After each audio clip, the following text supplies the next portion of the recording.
Imagine a vast desert stretching to the horizon under a deep blue sky dotted with white clouds.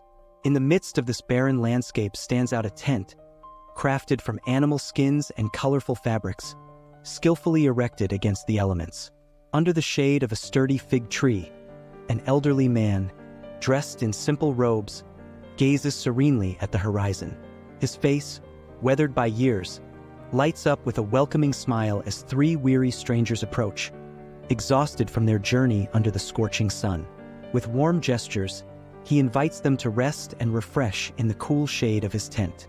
When Sarah heard God's promise, her heart filled with laughter. She had spent years longing for a child, but now, at 90 years old, the thought of having a baby seemed impossible. Yet, the heavenly messenger insisted that she would bear a son. Surprised, Sarah laughed, considering the improbability of the promise. The messenger replied firmly, "Why did you laugh? Is anything too hard for God?" Despite her doubts, Sarah heard the promise of the Son of God, trusting that what he promises, he will fulfill. Abraham, upon hearing God's promise to destroy Sodom and Gomorrah due to their wickedness, felt concerned for Lot and his family who lived there. He knew his nephew Lot was righteous and feared for his safety. With a deep sense of justice and compassion, Abraham boldly interceded before God. He questioned whether the righteous should perish with the wicked, arguing with God, asking if he would destroy the city if there were a certain number of righteous people within it. God, in his mercy, heard Abraham's intercession and promised to spare the city if there were enough righteous people.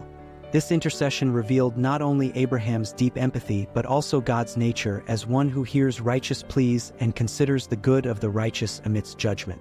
Abraham, aware of the imminent destruction of Sodom and Gomorrah, boldly initiates a negotiation with God. He begins by asking if God would destroy the city if there were 50 righteous people within it. God responds that, for the sake of the 50 righteous, he would spare the whole city. Courageously, Abraham continues his negotiation, asking if God would destroy the city if there were 45 righteous, then 40, 30, and so on until he reaches 10 righteous people.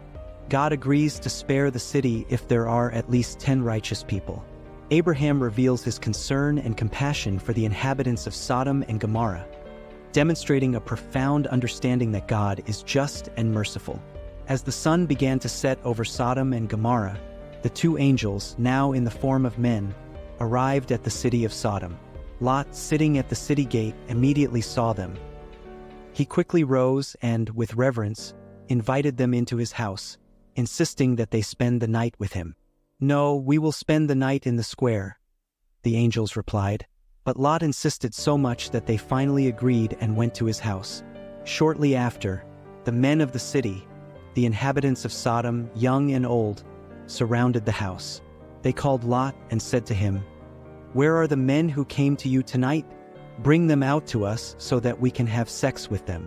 Lot went out of the house, shut the door behind him, and said, "No, my friends, don't do this wicked thing. Look, I have 2 daughters who are still virgins.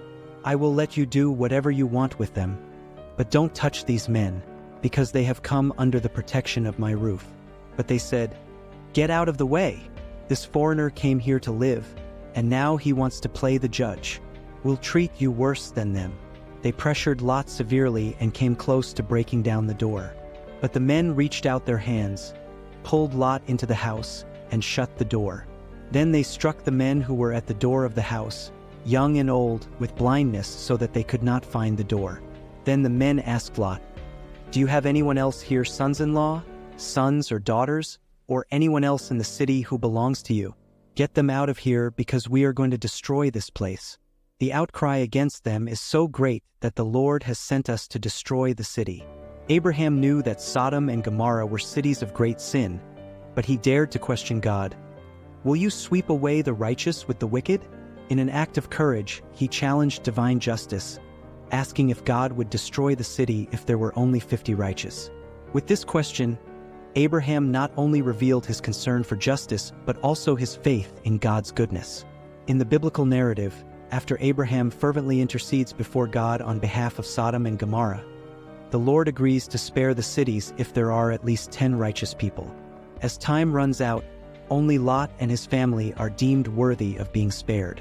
The destruction of Sodom and Gomorrah is imminent, but God provides an escape route for Lot and his family, allowing them to flee before judgment falls on the sinful cities.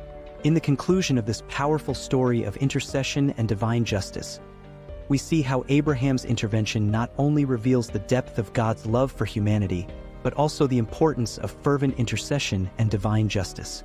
The story of Sodom and Gomorrah reminds us that even in the face of righteous judgment, God is merciful and just.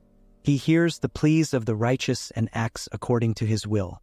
Through his intercession, Abraham demonstrates not only his faith, but also his understanding of God's character as a just judge and redeemer.